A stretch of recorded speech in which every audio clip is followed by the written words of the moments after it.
Ayan mga Mima, for today's video, namili na nga ako ng mga ilalagay ko dito sa aming Kundura chiller. Ayan, kung makikita nyo mga Mima, wala pa siyang laman. Ayan, kaya namili na nga ako para malagyan na natin siya ng laman mga Mima. Sabi nga ng asawa ko, hindi naman daw nagmo-moist yung loob niya.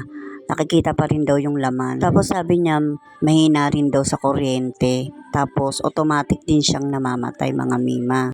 Kundura nga din siya mga Mima, kagaya ng kundura na rep namin. Ayan, makikita nyo, hindi naman ganun karami yung nabili kong drinks. Pero nasisigurado ko na mapupuno namin talaga tong chiller kundura namin mga Mima. Sobrang natutuwa lang talaga ako dahil hindi ko akalain na magkakaroon kami ng ganito. Kasi nakikita ko lang to sa mall mga Mima. Tapos nakikita ko lang yung mga ganitong chiller na to sa mga binibilihan ko sa Masway, sa Minimart. Mga ganun mga Mima. Alam niyo, nung dumating siya, nagtitwinkle-twinkle yung mga mata ko. Grabe ba? Ayun, sa sobrang tuwa ko, namili na nga rin ako para malagyan na nga rin siya ng laman, mga Mima. Ayan, kung makikita nyo, oh. Ayan, hindi naman siya ganon karami yung mga pinamili ko, mga Mima.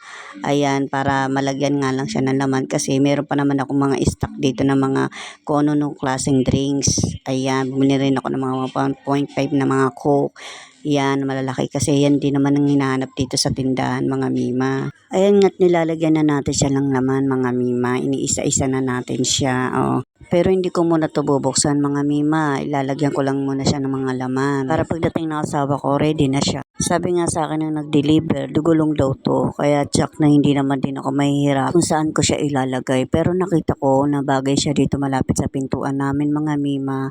Para pansin na pansin talaga siya ng mga customer ko. Nakakatawa naman to anak ko. Sabi ba naman niya para daw siya nasa 7-Eleven. Oo nga no, meron din pala na ito sa 7-Eleven. Hindi ko naisip mga Mima. Ayan nga't napuno na natin yung unahan. Kaya yung pangalawa naman yung lalagyan natin mga Mima. Ayan nga't dumating na nga yung asawa ko Mima. Nakita niya ako na naglalagay na ako ng laman dito sa amin chiller. Natuwa nga siya mga Mima nung nakita niya nga to. Ayan, nilalagyan ko nga siya ng laman. Tapos sabi niya hindi raw ganyan ang maglagay. Ayan, pinakalaman niya na ako mga Mima. Siya na nga naglagay ng mga laman dito sa chiller kundura namin mga Mima. Ayun, sa sobrang tuwa niya, gusto niya siyang maglagay. Aba, di ba regalo mo sa akin to, Nico?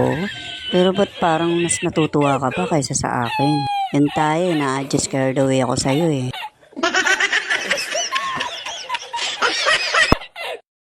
Ayan nga, napuno na siya mga Mima. Maganda naman yung pagkalagay niya Mima. Bawat isa naglagay siya sa harapan para makita siya mga Mima. O ayan, napuno na siya mga Mima. Nakakatuwa. May sumobra pa nga at hindi na ilagay dyan eh.